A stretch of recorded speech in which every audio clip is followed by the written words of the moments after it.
travel to face the 0-2 Ravens on Sunday. The Ravens are in danger of falling to 0-3 for the first time in franchise history, but there is some good news for Baltimore.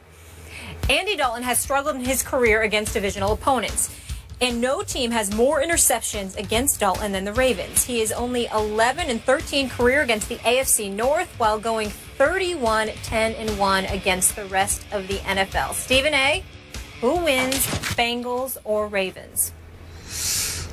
I got to tell you, the Bengals are the better team, Skip Bayless. And that defensive line led by Geno Atkins can give the Browns some problems, especially when your guy Forsett, who was supposed to be the heir apparent to the Ray Rice era, had over 1,000 yards rushing last year, looked really, really good, is averaging less than 4 yards a carry right now. Their running game doesn't seem to be that impressive. Their passing game, even though Joe Flacco's completing about 64% of his passes, doesn't seem to be that great because they don't seem to have anybody other than Steve Smith to throw the football to. Beautiful name, by the way. And then we get to the defensive side of the ball, and now Terrell Suggs is gone. So C.J. Mosley, Ladarius Webb, and those boys, they're going to have to get it together. They're going to have to do something. I have no reason to make this pick, Skip, because the Bengals are clearly the better team. But this is at the Ravens. 0-3 will practically seal their fate. I just have too much respect for Ozzie Newsome, for John Harbaugh and these boys, their history, their reputation, how they respond to such challenges, particularly in the regular season, knowing they have Pittsburgh up next, which could lead them to an 0-4 start. I just can't see that happening. For those reasons, more so heart than head, I'm going to have to go with the Ravens to protect their home turf and finally put a win on the board for this regular season. Are we all missing the boat on the Cincinnati Bengals? Of course we are. I mean, are they really that? I don't even have them in the playoffs before the year started. Is it possible they're just going to steamroll through the regular season and go 14-2 and have home field advantage all the way through the playoffs? Is that possible? It's possible. No, I think they could. I think they're more of 11-5 or 12-14, but still somebody who will lose the second the playoffs begin because Andy Dalton is allergic to production come postseason time. Well, occasionally he's allergic or has been during the regular season. They go way up and way down. And I'm going to guess that they will continue to ride this roller coaster this year. And I am with you. I believe in Ozzie, in his ability to pick talent. And I believe in John Harbaugh as a head football coach. And I believe in that organization. And I don't think they're going to fall to 0-3. They got a tough schedule break. They had to go out west for their first 2 games and stay out west. They lost a very, very close game to Denver at Denver. And then they had a little hangover. And they didn't quite get ready enough for an Oakland Raider team that I said before the year is very dangerous and is going to win some games it shouldn't. And that was one of them, barely. What was it, 37-33? I think they go home and say no to a division rival. I think it'll be close, your basic North headbanger game. But I think in the end that the home standing now Ravens, I think they'll win this game 24-21. I'm with you. I will tell you this with Giovanni Bernard and the way that he's been playing along with Jeremy Hill, more so Bernard than Hill. They've got the 4th-ranked rushing attack in the NFL right now. And Andy Dalton, I'm not going to sit there and completely excoriate him. He's no scrub. He's completing about 68% of his passes, Skip. He hasn't thrown an interception yet, and his quarterback rate is like 120. I got to give respect where respect is due and say that Andy Dalton is playing some pretty damn good football, and Hugh Jackson must be doing a good job with him. But being in Baltimore, knowing how desperate they are, it's going to be a playoff caliber atmosphere up there this week. And in my estimation, it's not something that Andy Dalton usually responds to. So I got to give the edge to the Ravens. But again, it's more heart than head because Cincinnati is clearly the better team right now. We're going with Baltimore here, but this should be a fun one. Looking forward to this matchup here.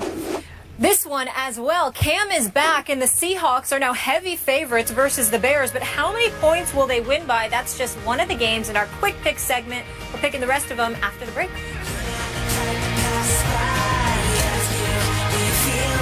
Time for NFL Week 3 quick takes. Let's get right to it, guys. Bears travel to face the Seahawks. Still uncertain if Cam Chancellor will play. Skip, what will the final score be in this one? As in, how bad will it get? Stephen A., I feel like it's unfair and unrealistic for people to leap to the conclusion that Cam Chancellor, just by presence alone, will be the savior of this football team. As Molly said, not sure how much he will participate. They said he looks to be in great shape. He's going to have to somewhat play his way into game shape. But I look at what the Bears are bringing to that outdoor asylum, the 12s, as they say. Jimmy Clausen with no Alshon Jeffrey now? Are you kidding me? And they haven't had Kevin White, who I thought was going to be a rookie difference maker for this team. They haven't had him all year, obviously. I can't make a single bit of case for the visiting team, the Chicago Bears. So I'm going to say it's 30-6. I think you're being entirely too kind. I think it's going to be a complete annihilation. I'm going to make the score something along the lines of 37-8, and that's only with a late score by Chicago, making it look like they did a little something at some juncture. They will be completely annihilated this Sunday afternoon. Next question. You're probably right. So we have a lot of confidence in the Bears here. All right, Chargers at Vikings. Skip, who you got? You know, Mike Zimmer made the case this week, Stephen A., that Phillip Rivers is an all-time great quarterback, and sometimes he is. He doesn't have any hardware to show for it, as in no rings, no real trophies in his trophy case. But you know what? Maybe Mike Zimmer is right this week. I think Phillip Rivers will be very good at Vikings. I'm going to go with the visiting Chargers. I can't figure them out, but they have the capability to beat a Vikings team that I'm still not completely sold on, even though they've had their moments so far this year. So I'm going to go 24-21 visiting Chargers. Look, they got Steve Johnson, they've got Keenan Allen, and they've got Phillip Rivers, who's completing, I think it's like 81% of his passes. Skip, he's completed 56 of 69 passes thus far this year. And I'm looking at Minnesota, and I'm just not sold on their ability to score the ball. So I'm going to go with you, and I'm going to pick the Chargers, the visiting team in this game. I think they're going to win somewhere along the lines of 27-19. San Diego on the road. Let's go NFC South now. Skip? Wow. Saints at Panthers. Stephen A., I'm going to guess. I'm going to assume that Drew Brees will try to play in this game. We're still not sure. He's saying that he's going to do everything in his power to play, and we know he's a tough guy. We know he's got a bruised rotator cuff. I'm going to say he guts it out and tries to play. And as we spoke of earlier, Jarris Byrd is returning at safety on Rob Ryan's defense, and Keenan Lewis is returning at corner, so that should help some.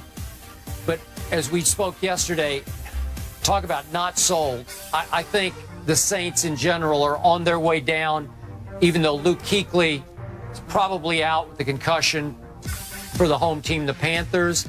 I just think Cam Newton and company, it's a division game. They're all close, but I just have to go with the Panthers here, 21-17.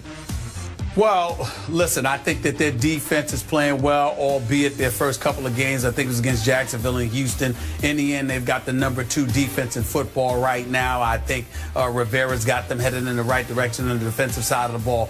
Offensively, I'm quite shocked at what I'm seeing from Cam from an offensive standpoint, only completing about 53% of his passes. But then again, when Ted Ginn is your number 1 wide out, you know you've got a problem. But I think it speaks to how pathetic I think the Saints are this year. I think Cam Newton and the Panthers win this game at home. I'm going to pick them to win 22-16. Carolina, it is. Luck in the Colts against Mariota in the Titans. Skip? It's Andrew Luck. I mean, he has lock to finally win one game, right? This has got to be a luck lock. It's got to be. Come on, 24-17 against Mariota. I think they're going to put up more points than that. I think Colts are going to score about 31 in this. I think they're going to win like 31-20. Real fast. San Francisco, Arizona. San Francisco, Arizona. I got the home team 30-17. Stephen A. I'm rolling with Arizona 27-20. All right. I love it. Looking forward to this week. I feel like we're going to know a lot more after week 3. I hope so. You guys with me? Stephen A. Stay out of that traffic. Stay safe there in NYC. Y'all enjoy y'all weekend. All right. Have a great weekend. Thanks for being with us.